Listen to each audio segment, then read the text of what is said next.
Hello everyone, welcome to my channel. आज हम topic करेंगे ट्रेड्स ऑफ पर्सनैलिटी। मतलब कि जो पर्सनैलिटी के कुछ ऐसे गुण होते हैं जिनको हम शील गुण कहते हैं या जिनको हम विशेषक भी बोलते हैं। मतलब इनको इसके लिए हम इंग्लिश टर्म क्या यूज करेंगे यहाँ पे, ट्रेड्स। तो आज हमारा टॉपिक रहेगा ट्रेड्स ऑफ पर्सनैलिटी। तो सबसे पहले हम जानते हैं कि बोलते क्या है, क्या होते हैं ये पर्सनैलिटी के शील गुण, इसके बारे में पहले हम जानते हैं। देखिए, व्यक्ति के व्यक्तित्व में विभिन्न मानसिक व शारीरिक दोनों गुणों का समन्वय एवं संगठन होता है। मतलब जो किसी पर्सन का जो बिहेवियर होता है उसमें बहुत सारे उसमें क्वालिटीज होती हैं। वो मेंटली भी हो सकती है और वो फिजिकली भी हो सकती है। मतलब वो सबका एक जो ह्यूमन का बिहेवियर होता है वो एक ऑर्गेनाइजेशन होता है, ये बात हम बोल सकते हैं। क्योंकि उसमें बहुत सारी मेंटल उसके पास एबिलिटीज होती हैं, उसके पास कुछ फिजिकल एबिलिटीज भी होती हैं। मतलब इन सब का एक संगठन होता है व्यक्ति का बिहेवियर। जिन जिन गुणों के समन्वय से व्यक्तित्व का निर्माण होता है, मतलब कौन कौन से ऐसी क्वालिटीज होती हैं जो एक साथ आती हैं और वो आके ह्यूमन के बिहेवियर का वो निर्माण कर देती है। मतलब ह्यूमन के बिहेवियर को वो डेवलप कर देती हैं या ह्यूमन की पर्सनालिटी को वो डेवलप कर देती हैं। तो जो जो गुण इसमें इंक्लूड हुए उन सब गुणों को ही व्यक्तित्व विशेषक या शील गुण कहा जाता है। मतलब ऐसे गुण या ऐसी क्वालिटीज वो मेंटली भी हो सकती हैं, वो शारीरिक भी हो सकती हैं। वो जब सारे गुण इकट्ठे होके ह्यूमन की पर्सनैलिटी को वो डेवलप करते हैं तो उसे ही शील गुण, व्यक्तित्व के शील गुण या व्यक्तित्व के विशेषक गुण के नाम से जाना जाता है। फॉर एग्जाम्पल देखिए, परोपकारिता, विश्वसनीयता, विनम्रता, व्यवहारिकता, स्पष्टवादी, सत्यनिष्ठ, संयमी आदि विशेषताएं शील गुण के अंतर्गत आती हैं। मतलब जो ये सारे मतलब गुण होते हैं, ये इनमें से कोई तो मतलब मेंटली भी है, कोई शारीरिक होता है। मतलब ये जो सारे गुण हैं ये मिलके ही ह्यूमन के व्यक्तित्व का निर्माण करते हैं। इसी वजह से इनको ट्रेड्स ऑफ पर्सनैलिटी बोला जाता है। आगे इसके बारे में यहाँ पर डेफिनेशंस की बात कर रखी है, तो मैंने यहाँ पर 2 डेफिनेशंस को लिया है।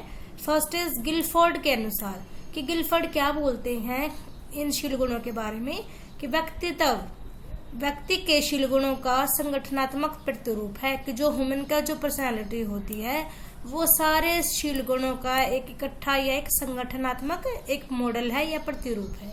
ये बात गिलफोर्ड ने कही है।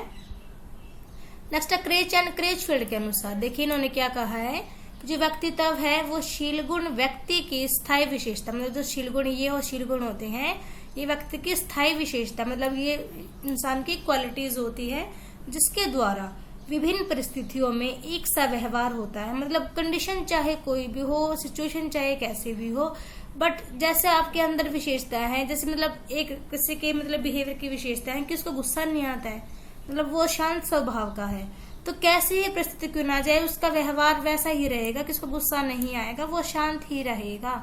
यहाँ पे ये बात कहना चाह रहे हैं क्रैच एंड क्रैचफील्ड। मतलब जो व्यक्तित्व होता है वो शील गुण की एक स्थायी विशेषता है। मनुष्य के व्यक्तित्व में जो शील गुण होते हैं वो एक स्थायी विशेषता है जो एज इट इज बने रहते हैं। तो ये बात कही है क्रैच एंड क्रैचफील्ड के अनुसार। डेफिनेशन के बारे में हमने बात कर ली है कि हम बात करते हैं, यहाँ से हमें स्टार्ट हो जाते हैं ट्रेड्स थ्योरीज। किस किस ने दी है ट्रेड्स थ्योरी, टोटल हम यहाँ पे 4 या 5 के अकॉर्डिंग करेंगे। तो जिसमें हमारी फर्स्ट है ओलपोर्ट का विशेषक सिद्धांत या ओलपोर्ट का शील गुण सिद्धांत, ओलपोर्ट ट्रेड्स थ्योरी। तो सबसे पहले हम ये वाला सिद्धांत करेंगे। देखिए यहाँ पे ओलपोर्ट ने शील गुणों को मुख्यतः 2 भागों में बांटा है। देखिए कौन कौन से। सबसे फर्स्ट है सामान्य शील गुण, मतलब कॉमन ट्रेड्स। सेकंड इज व्यक्तिगत शील गुण, पर्सनल ट्रेड्स। जो कॉमन ट्रेड्स होते हैं वो ऐसे शील गुण होते हैं जो किसी भी मतलब किसी समाज या संस्कृति के अधिकतर लोगों में पाए जाते हैं। मतलब मोस्टली लोगों में आपको देखने को मिलेंगे जो कॉमन ट्रेड्स होते हैं, जैसे मतलब कि जैसे बात करना, सामाजिकता, इस टाइप से हम बोल सकते हैं, मतलब सब में होता है। बट जो ये व्यक्तिगत शील गुण होते हैं, मतलब जो पर्सनल ट्रेड्स होते हैं वो मतलब किसी किसी में पाए जाते हैं, क्योंकि इनको पर्सनल कहा गया है इसी वजह से। देखिए इसे ओलपोर्ट ने व्यक्तिगत प्रवृत्ति भी कहा है। मतलब जो पर्सनल ट्रेड्स होती हैं इनको ओलपोर्ट ने व्यक्तिगत पर्सनल प्रवृत्ति भी कहा है। ये शील गुण किसी समाज या संस्कृति के व्यक्ति विशेष तक के सीमित, मतलब सब में नहीं पाए जाते, स्पेशल में ही होते हैं व्यक्तिगत शील गुण। आगे देखते जो व्यक्तिगत शील गुण है, जो पर्सनल ट्रेट्स है, इसको ओलपोर्ट ने 3 भागों में बांटा है। तो इसमें 3 भाग कौन से हैं? फर्स्ट है कार्डिनल शील गुण, सेकंड है केंद्रीय शील गुण और थर्ड है गौण शील गुण। इनको हम एक करके अच्छे से स्टडी करते हैं। ओलपोर्ट ने जो व्यक्तिगत शील गुण था इसको आगे 3 सब पार्ट्स में डिवाइड किया है। तो जिसमें कि अभी हम फर्स्ट रीड करेंगे कार्डिनल शील गुण, मतलब कार्डिनल ट्रेट्स क्या होते क्या है। ये शील गुण इतने प्रबल होते हैं कि यदि व्यक्ति इन्हें छुपाना चाहे तब भी नहीं छुपा सकता। मतलब यदि इंसान चाहता है कि मतलब वो अपने इस गुण को ना दिखाए तो उसके बाद भी मतलब वो कितना ही कोशिश क्यों ना कर ले, उसके बाद भी उससे वो इसको नहीं छुपा पाता है। सभी व्यक्तियों में यह गुण नहीं होता, परंतु जिसमें होता है वह पूर्ण रूप से इस गुण से चर्चित रहता है। मतलब सब में मतलब जनरली यह हमको देखने को नहीं मिलेगा, बट जिस व्यक्ति में होगा वो अपने इस गुण के रूप में वो उस वर्ल्ड में, इस दुनिया में वो पॉपुलर हो जाएगा। जैसे देखिए महात्मा गांधी जी जाने जाते हैं सत्य और अहिंसा के लिए, मतलब उनमें ये गुण थे, उनके शील गुण थे सत्य और अहिंसा। इन्हीं की वजह से महात्मा गांधी को जाना जाता है आज भी, और यही उनका गुण था जिसने उनको हमारे इस दुनिया में उनको चर्चित करवाया था। नेक्स्ट हमारा केंद्रीय शील गुण, मतलब सेंट्रल ट्रेट्स। ये शील गुण व्यक्तित्व निर्माण की ईंटें होती हैं, मतलब जो पर्सनैलिटी बनाने का जो मेन बेसिक काम होता है वो सेंट्रल ट्रेट्स करते हैं, केंद्रीय शील गुण करते हैं, इसलिए इनको केंद्रीय शील गुण कहा गया है, क्योंकि यही हमारे व्यक्तित्व की निर्माण की ईंटें हैं, यही उसमें महत्वपूर्ण अपना योगदान देते हैं। जैसे सामाजिकता, सहानुभूति, आत्मविश्वास आदि, मतलब ये सारे गुण जो होते हैं ये सारे केंद्रीय शील गुण है। क्योंकि यदि इंसान सामाजिक नहीं रहेगा तो उसकी पर्सनैलिटी कैसे डेवलप होगी। यदि इंसान और के बारे में नहीं सोचेगा तो कैसे वो अपनी पर्सनैलिटी को मतलब वो डेवलप कर पाएगा। ऐसे तो पॉसिबल ही नहीं है ना, कि यदि कोई पर्सन सोशल नहीं है और हम बोले कि हाँ उसकी पर्सनैलिटी अच्छी है, तो ऐसा तो पॉसिबल ही नहीं होता।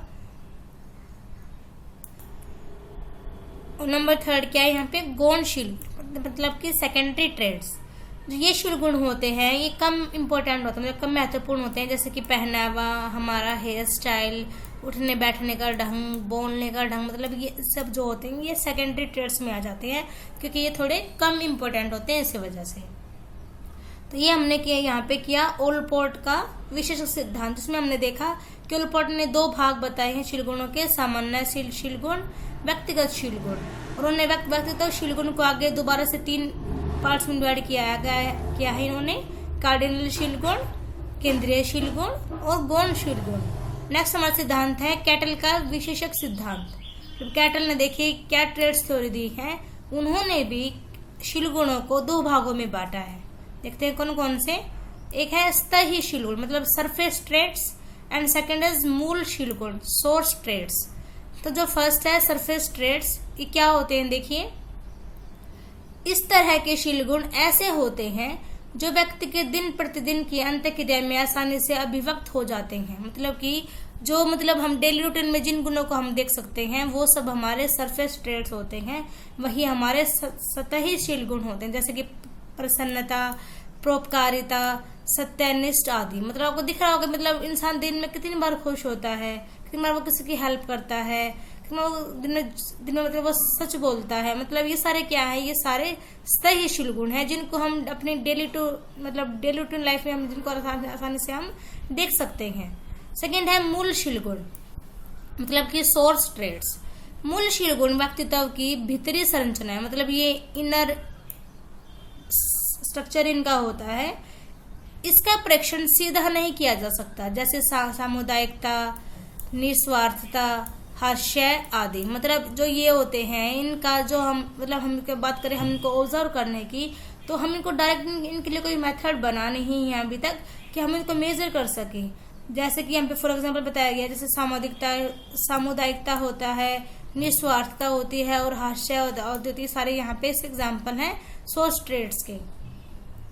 इसके अलावा कैटल ने 16 मूल शील गुणों की 16 व्यक्तित्व कारक प्रश्नावली का उन्होंने निर्माण किया है। मतलब कि कैटल ने टोटल 16 मूल शील गुण बताए उन्होंने, मतलब टोटल उन्होंने 16 सोर्स ट्रेड्स के बारे में उन्होंने बात की है। तो उनको किस नाम से जाना जाता है? इसकी 16 व्यक्तित्व कारक प्रश्नावली, इस नाम से उसको जाना जाता है। इसके अलावा कैटल ने जो मूल शीलगुण थे, इन्होंने भी इस मूल शीलगुण को 2 भागों में आगे दोबारा से डिवाइड कर दिया। फर्स्ट था स्वाभाविक शीलगुण, मतलब ये जो शीलगुण होते हैं इनके ऊपर अनुवांशिकता का प्रभाव पड़ता है। जो स्वाभाविक शीलगुण होते हैं मतलब जो हमके पेरेंट्स से मिलते हैं हमको जो गुण, जैसे कि आइज का कलर हो गया, हमारे मतलब स्किन का कलर हो गया, हमारे हेयर्स का कलर, मतलब ये सारे होते हैं, इन पे हमारा हेरिडिटरी इफेक्ट इनके ऊपर पड़ता है। तो सेकंड होते हैं वो है पर्यावरण शीलगुण, मतलब कि ये पर्यावरण से प्रभावित होते हैं, यानी इनके ऊपर वातावरण का प्रभाव पड़ता है, इसीलिए इनको पर्यावरण प्रभावित शीलगुण इनको कहा गया है। एनवायरमेंटल ट्रेड्स, ये है हमारा कॉन्स्टिट्यूशनल ट्रेड्स, मतलब स्वाभाविक शीलगुण और पर्यावरण प्रभावित शीलगुण। मतलब यहाँ पे कैटन ने भी इसके जैसे ही इनको 2 पार्ट्स में डिवाइड कर दिया था।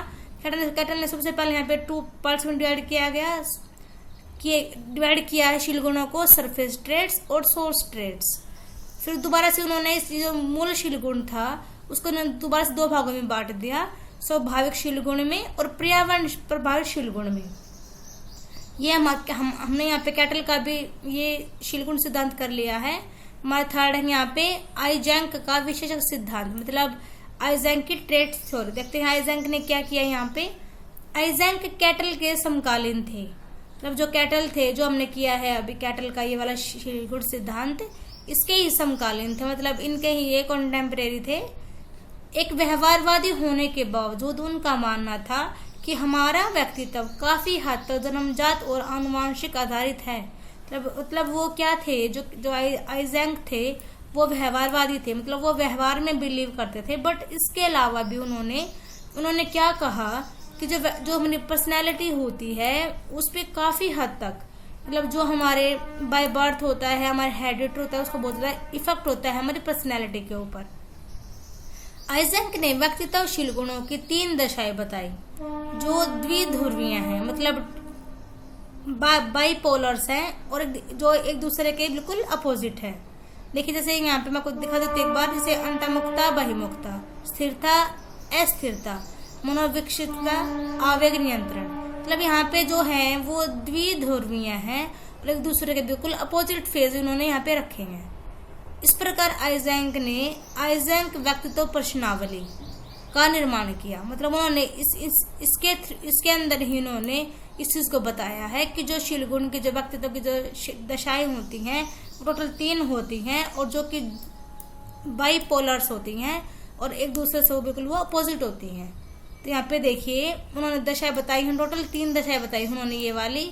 तो उसमें फर्स्ट है हमारी इंट्रोवर्जन, एक्सट्रोवर्जन। फर्स्ट तो हमारी ये है अंतर्मुखता और बहिमुखता।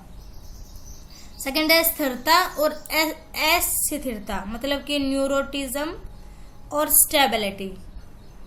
थर्ड है मोनोविक्षिप्तता और आवेग नियंत्रण, मतलब कि साइकोटिज्म और सुपर ईगो फंक्शन।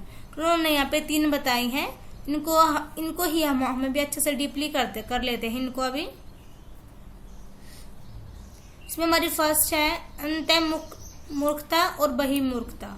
देखिए जैसे इंट्रोवर्जन, एक्सट्रोवर्जन। जो अंतर्मुखता और बहिमुखता होती हैं आयाम उस परिणाम को संदर्भित करता है जिससे कोई बाहरी या आंतरिक उद्दीपन चाहता है। जो लोग बहिमुखी होते हैं, मतलब जो लोग बहुमुखी, जो लोग एक्सट्रोवर्जन होते हैं वो लोग सोशल होते हैं और साहसिक होते हैं और तनाव में होने पर वो साहचर्य का आनंद लेते हैं। ये मतलब कि जो लोग बहिमुखता होते हैं वो लोग सामाजिक होते हैं, इसके अपोजिट जो अंतर्मुखता वाले होते हैं वो अंदरूनी होते हैं। मतलब तनाव में आ जाएगा तो वो अंदरूनी रहेंगे, वो मतलब अंदर घुटते रहेंगे यदि हम कहें तो, मतलब वो अपने आप में ही मगन रहते हैं अंतर्मुखता वाले।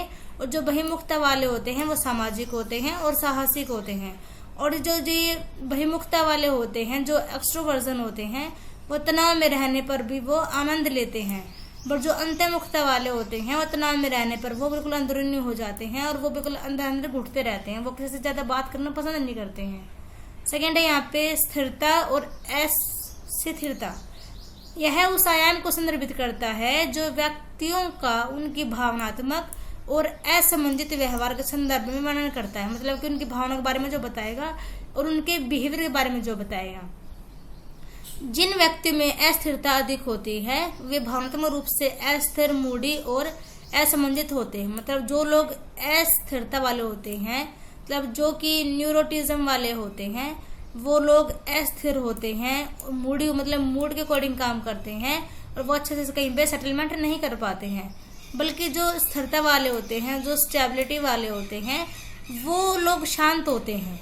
मतलब वो ज़्यादा बकवास करते नहीं हैं, वो बिल्कुल शांत होते हैं, वो बिल्कुल अपने मतलब बिहेवियर पे वो बिल्कुल स्थिर होते हैं। ये बात यहाँ पे की गई है। तो थर्ड है यहाँ पे मनोविक्षिप्तता या मन स्थापी या आवेग नियंत्रण या समाजीकरण। यहाँ पे दो टर्म है, यहाँ पे मैंने यहाँ पे सारी मेंशन कर दी हैं। इसको इंग्लिश टर्म है इसके लिए साइकोटिज्म और सुपर ईगो फंक्शन। अंतिम आयाम में मन स्थापित बनाम समाजीकरण। मतलब मन स्थापी ये, मनोविक्षिप्तता और समाजीकरण ये, और इंग्लिश टर्म क्या है, साइकोटिज्म और सुपर ईगो फंक्शन। जो लोग मन स्थाप पर अधिक है, मतलब जो लोग साइकोटिज्म वाले होते हैं, वो आक्रामक, अहंकारी, असामाजिक और आवेगी होते हैं। मतलब जो लोग साइकोटिज्म वाले होते हैं वो आक्रामक होते हैं, डेंजरस होते हैं एक तरीके से यदि हम कहें तो, और जल्दी ही वो इमोशंस में बह जाते हैं, अहंकारी होते हैं, असामाजिक होते हैं, उनको किसी से ज्यादा कोई मतलब होता नहीं है। जबकि जो लोग सामाजिकरण पर होते हैं, मतलब जो लोग सुपर ईगो फंक्शन वाले होते हैं, वे परोपकारी, स्वानुभूतिक और पारंपरिक होते हैं। मतलब जो इंसान होते हैं सुपर ईगो फंक्शन वाले, सामाजिकरण वाले होते हैं, वो सामाजिक होते हैं और परोपकारी होते हैं। ये हमने यहाँ भी इसको कंप्लीट कर लिया है। ये था हमारा आइजेंक का विशेषक सिद्धांत। आई होप कि आपको समझ में आ रहा हो। ये हमारा लास्ट बचा है इसमें, फोर्थ, मैकेक्रे और कोस्टो का व्रत पंचकारक सिद्धांत। मैकेक्रे और कोस्टे ने 5 प्रकार के शील गुणों का वर्णन किया है। मतलब इन्होंने टोटल यहाँ पे 5 प्रकार बताए हैं शील गुणों के, और इनको बिग 5 मॉडल के नाम से जाना जाता है। तो जो इन्होंने 5 प्रकार बताए हैं शील गुण के, उनको बिग 5 मॉडल के नाम से जाना जाता है। देखिए उसमें फर्स्ट है हमारा बहिर्मुखता, मतलब एक्स्ट्रावर्जन। जैसा कि आइजेंक ने बताया था कि एक्स्ट्रावर्जन क्या होता है, उसी प्रकार एक्स्ट्रावर्जन इन्होंने बताया है कि जो एक्स्ट्रावर्जन वही जो लोग कैसे होते हैं, जो सामाजिक होते हैं, साहसिक होते हैं, जो मतलब जो समाज से मतलब होता है, समाज में रहना पसंद करते हैं, वही होते हैं बहिर्मुखता वाले। मतलब आइजेंक के सिद्धांत का समान ही है ये वाला भी, बहिर्मुखता यहाँ पे भी। सेकंड है यहाँ पे सहमति जन्यता, मतलब एग्रीएबलनेस। जो लोग स्वीकार्यता पर उस स्कोर करते हैं, मतलब कि जो पर्सन जो किसी चीज को वो किसी बात पे वो जल्दी से एग्री हो जाते हैं, तो उनमें सहकारी और दयालु होने की प्रवृत्ति पाई जाती है। मतलब ऐसे पर्सन जो जल्दी से किसी चीज को मान लेते हैं या जल्दी से जो किसी बात से वो एग्री हो जाते हैं, तो वो सहकारी मतलब कि वो सबके साथ काम करने वाले होते हैं, और वो दयालु होते हैं, मतलब जो सब पे दया करते रहते हैं, सबके काम आते रहते हैं। ऐसे लोग आमतौर पर मददगार और भरोसेमंद होते हैं। मतलब जो इंसान एग्रीएबलनेस वाले होते हैं वो औरों के लिए वो मददगार साबित होते हैं और वो भरोसेमंद भी होते हैं। थर्ड है यहाँ पे अंतःकरण की शुद्धता, कॉन्साइंटियसनेस। मतलब यहाँ पे ये टर्म यहाँ पे यूज की गई है। थोड़ा प्रोनाउंसिएशन में प्रॉब्लम है तो आप थोड़ा अरेंज कर लेना प्लीज। ये लोग अधिक लक्ष्य निर्देशित, आत्म अनुशासित, परिश्रमी, ईमानदार और सक्षम होते हैं। मतलब जो अंतःकरण की शुद्धता वाले इंसान होते हैं, उनका जो फोकस होता है, उनका जो गोल होता है वो बिल्कुल डायरेक्शन में होता है। वो अपने आप को वो बिल्कुल डिसिप्लिन में रखते हैं, हार्ड वर्किंग भी होते हैं, उन्होंने ऑनेस्ट भी होते हैं, और वो कैपेबल भी होते हैं हर काम करने के लिए। वे स्वच्छ स्फूर्ति व्यवहार के बजाय नियोजित गतिविधियों को प्राथमिकता देते हैं। मतलब कि कैसे वो मतलब प्री प्लान अपने काम को वो करेंगे, कैसे मतलब एक्टिविटी करेंगे, वो इस वाली बात पे वो ज्यादा प्रेफरेंस देते हैं। यहाँ पे नंबर 4 है मन स्थाप, मतलब न्यूरोटिज्म। जो इस टाइप के जो लोग होते हैं वो काफी चिंतित, असुरक्षित और आत्म दयालु लोग होते हैं।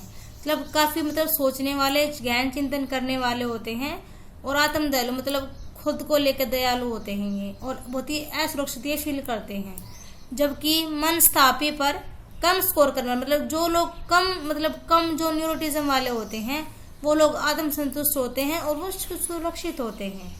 तो यहाँ पे नंबर 5 है अनुभवों के प्रति खुलापन, ओपननेस टू एक्सपीरियंसेस।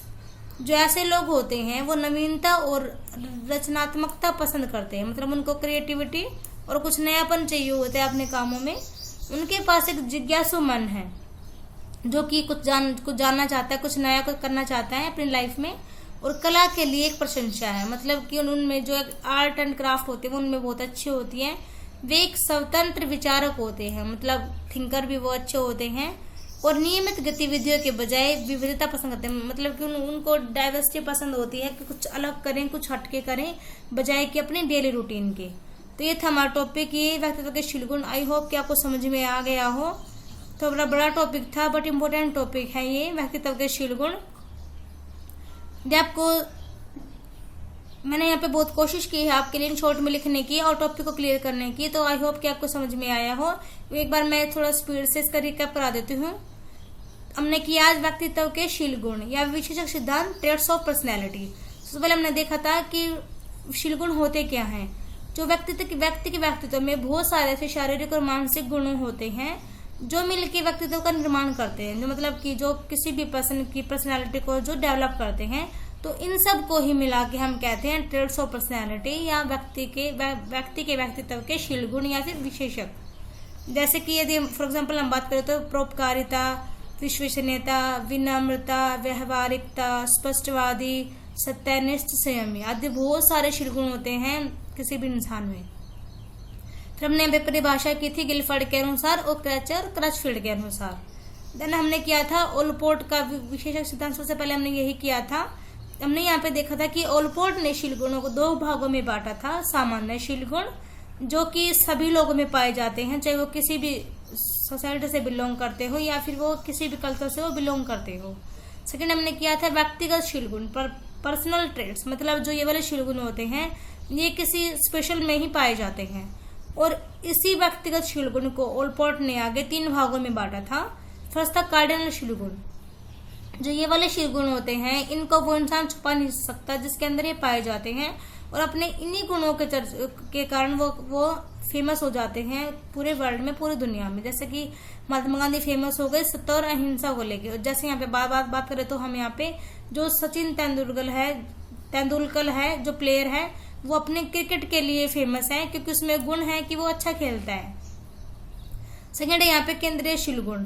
जो केंद्रीय शील गुण होते हैं वो हमारे पर्सनैलिटी के निर्माण की और ईंटें होती हैं, जैसे कि सामाजिकता, सहानुभूति, आत्मविश्वास आदि। आगे यहाँ पे थर्ड हमने किया था गौणशील गुण। ये थोड़े कम इम्पोर्टेंट होते हैं, जैसे कि हमारा ड्रेसिंग सेंस, हमारा हेयर स्टाइल, हमारा उठने बैठने का ढंग, हमारा बात करने का ढंग, ये सब इसमें आ जाते हैं गौणशील गुण में। देन हमने किया था कैटल का क्या था सिद्धांत। देखिए कैटल ने भी शील गुणों को 2 भागों में बांटा था, स्थायी शील गुण और मूल शील गुण। जो स्थायी शील गुण होते हैं वो हमारे डे टू डे लाइफ से हमको पता चल जाते हैं, जैसे कि प्रसन्नता, परोपकारिता, सत्यनिष्ठ आदि। बट जो मूल शील गुण होते हैं ये जो पर्सनैलिटी के ये इनर स्ट्रक्चर ये होता है, हम इसको ऑब्जर्व डायरेक्टली नहीं कर सकते, जैसे कि सामुदायिकता, निस्वार्थता, हास्य आदि। इसके अलावा कैटल ने 16 जो मूल शील गुण थे इनको एक नाम दिया है 16 व्यक्तित्व कारक प्रश्नावली। इनका उन्होंने निर्माण किया था कैटल ने जो मूल शील गुण थे, इस मूल शील गुण को कैटल ने भी आगे 2 भागों में बांटा। स्वाभाविक शील गुण में जिसके ऊपर अनुवांशिकता का प्रभाव होता है, पर्यावरण प्रभावित शील गुण में जिसमें कि वातावरण का प्रभाव होता है जिसके ऊपर। थर्ड हमने किया आइजैंक का विशेष सिद्धांत। जो आइजैंक थे वो भी कैटल के समकालीन थे और एक व्यवहारवादी थे आइजैंक। उसके बाद भी इन्होंने क्या कहा कि जो हमारा व्यक्तित्व होता है उसके ऊपर हमारे जन्मजात और अनुवांशिकता का उस पर प्रभाव होता है। आइजैंक ने व्यक्तित्व की टोटल 3 दशाएं बताई हैं जो कि बाइपोलर्स हैं और जो एक दूसरे बिल्कुल अपोजिट है। देखिए यहाँ पे ये रही, यहाँ पे मैंने आपको समझाया था अभी, अंतर्मूर्खता, बहिर्मूर्खता, स्थिरता, अस्थिरता। सेकेंड था यहाँ पे स्थिरता और अस्थिरता। थर्ड था यहाँ पे मनोविक्षिप्तता या आवेग नियंत्रण। तो हमने फर्स्ट क्या था यहाँ पे, जो अंतर्मुखी वाले होते हैं वो अपने आप में मगन रहते हैं, वो सब कुछ अपना अंदरूनी ही रखते हैं। बट जो बहिर्मुखता वाले होते हैं वो सामाजिक होते हैं और साहसिक होते हैं। जो यहाँ पे सेकंड था स्थिरता और अस्थिरता। जो स्थिरता वाले होते हैं वो लोग शांत होते हैं, बट जो अस्थिरता वाले होते हैं वो मूढ़ी होते हैं, अस्थिर होते हैं और असमंजित होते हैं। तो थर्ड था यहाँ पे मनोविक्षिप्तता और आवेग नियंत्रण। जो मनोविक्षिप्तता वाले होते हैं वो अहंकारी होते हैं, असामाजिक होते हैं और आवेगी होते हैं। बट जो आवेग नियंत्रण वाले होते हैं, जो समाजीकरण वाले होते हैं, वो परोपकारी होते हैं, स्वानुभूतिक होते हैं और पारंपरिक होते हैं। फिर मैंने लास्ट क्या था यहाँ पे, मैं क्या करें ओरकोस्टे का शीलगुण सिद्धांत, जिसमें कि उन्होंने 5 शीलगुण बताए थे, जिसको बिग 5 मॉडल के नाम से जाना जाता है। तो फर्स्ट था यहाँ पे बहिर्मुखता, ये आइजन के समान ही है, मतलब जो लोग सामाजिक होते हैं और जो साहसी होते हैं। सेकंड था यहाँ पे सहमति जन्नता, मतलब जो लोग, ये ऐसे लोग होते हैं जो कि दयालु होते हैं और जो सहकारी, मतलब जो कि सबको साथ काम करके चलते हैं और ये मददगार भी होते हैं और ये भरोसेमंद लायक इंसान भी होते हैं। थर्ड था अंतःकरण की शुद्धता, मतलब कि जो ऐसे लोग जो जिनका लक्ष्य पहले से ही निर्देशित है, जो अपने आप को डिसिप्लिन में रखते हैं, हार्ड वर्किंग भी होते हैं, ऑनेस्ट भी होते हैं और कैपेबल भी होते हैं, हर काम को अच्छे से करते हैं। फोर्थ है मनस्ताप, ये लोग जो होते हैं काफी चिंतित होते हैं, असुरक्षित होते हैं, आत्म दयालु होते हैं। बट जो जिनमें कम पाया जाता है न्यूरोटिज्म, वो लोग आत्मसंतुष्ट होते हैं और वो असुरक्षित, मतलब वो सुरक्षित होते हैं। मतलब जिनमें मनस्ताप ज्यादा होगा वो तो असुरक्षित होंगे, और जिनमें न्यूरोटिज्म कम होगा वो सुरक्षित फील करते हैं। फिफ्थ था अनुभवों के प्रति खुलापन, जो ऐसे लोग होते हैं वो नवीनता और क्रिएटिविटी को पसंद करते हैं और जिज्ञासु मन के होते हैं और आर्ट एंड क्राफ्ट में भी अच्छे होते हैं और अच्छे थिंकर होते हैं और वो डाइवर्सिटी को पसंद करते हैं, वो कुछ नया करने की कोशिश करते हैं। आई होप कि आपको कंटेंट समझ में आ रहा हो। यदि आपको समझ में आ रहा हो और आपके लिए हेल्पफुल रहा हो तो प्लीज लाइक करें वीडियो को, शेयर करें एंड सब्सक्राइब करें। Thank you everyone.